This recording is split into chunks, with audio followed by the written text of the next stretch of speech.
Psychology of overthinking. You have been here before, lying awake, staring at the ceiling, replaying after replay. What if you had said something different? What if you have fled early? What if things never change? It starts as thoughts, then another, then a loop that doesn't end. This is the psychology of overthinking, the quiet war inside your mind when logic and fear wrestling in silence. And the most dangerous part, it feels like control, when in truth, it is a slow surrender, the illusion of control. Thinking often begins with good intentions. You want to prepare, to understand, to prevent pain. So your brain replays events, searching for clues.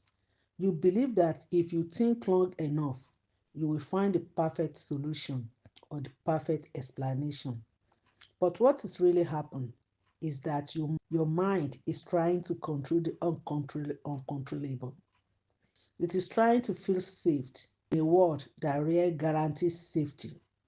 So it builds stories, scenarios, simulations, and all in the hope of certainty. But here is the paradox. The more you think, the less you live.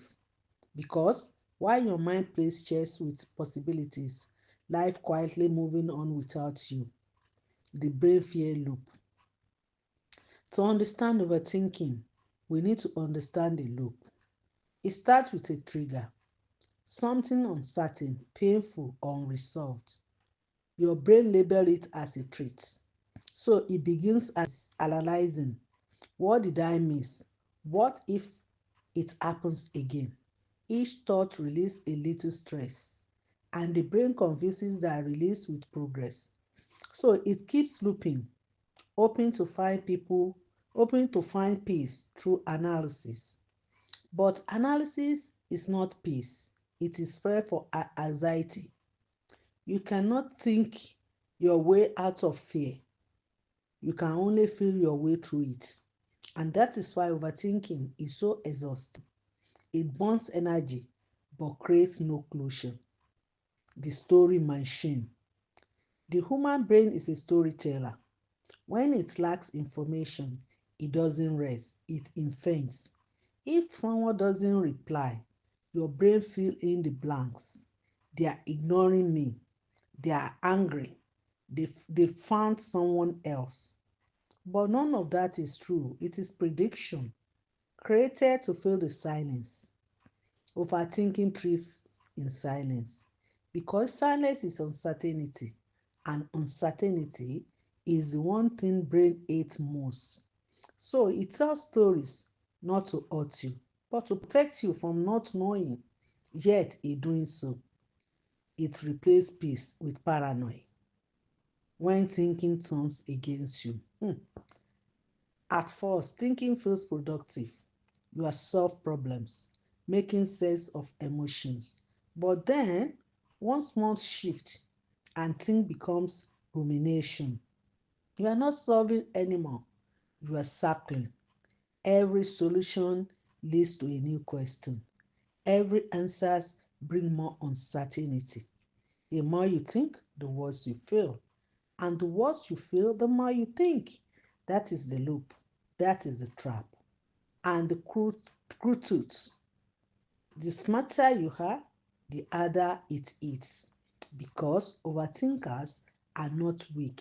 They are usually intelligent people with highly active minds that don't know when to rest. The root of it all, fear. At the core of every overthought moment is fear. Fear of failure, fear of lose, fear of rejection, fear of being misunderstood. But beneath those is the deepest fear of all, fear of not being enough. That is what overthinking tries to fix. It is mind saying, if I can just think it through, I can become enough to avoid pain. But pain is not proof that you are failing.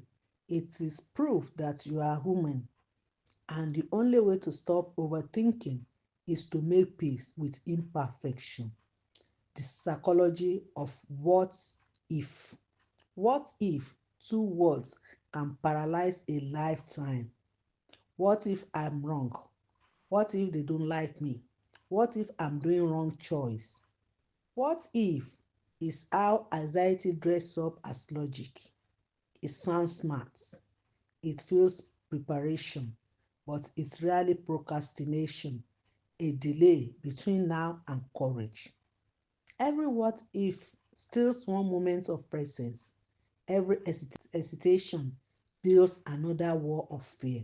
So how do you win against what if? Your answer is you say, then I will deal with it when it happens. That is how you stop thinking your way through life and start living your way through it. The hiding cost of overthinking. Overthinking doesn't just waste time, it rewires your brain. Each time you spiral, you reinforce the belief that thinking equals safety. So your brain keeps looking for danger even when none exists. You begin to misread silence as rejection, changing as cause, and rest as laziness. This is how overthinking destroys peace, not through pain, but through noise. The mind becomes so loud, you can no longer hear your intuition.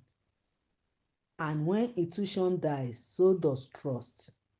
The overthinker's personality. Overthinker often shares similar traits: empathy, creativity, responsibility, a deep need to get things right. But those strengths can turn into self-inflicted wounds when paired with fear. Empathy becomes worry, creativity becomes catastrophism, responsibility becomes guilty. So the goal is not to change who you are, it is to change how you use who you are. Your empathy is a gift, but not everyone deserves its full access. Your creativity can imagine solutions, not just problems. And your responsibility can be shared, not carried alone. The science of stopping. You cannot simply stop thinking. The mind doesn't work that way. You replace thoughts with awareness. When you notice your mind spiraling, don't fight the thoughts, observe them, label them gently. That is worry, that is fear, that is past replaying. By naming your thoughts, you step outside of them. It is not suppression, it is separation. You stop being the storm and become the sky watching it. The power of presence. Presence is the cure for overthinking because the mind cannot live in two places at once.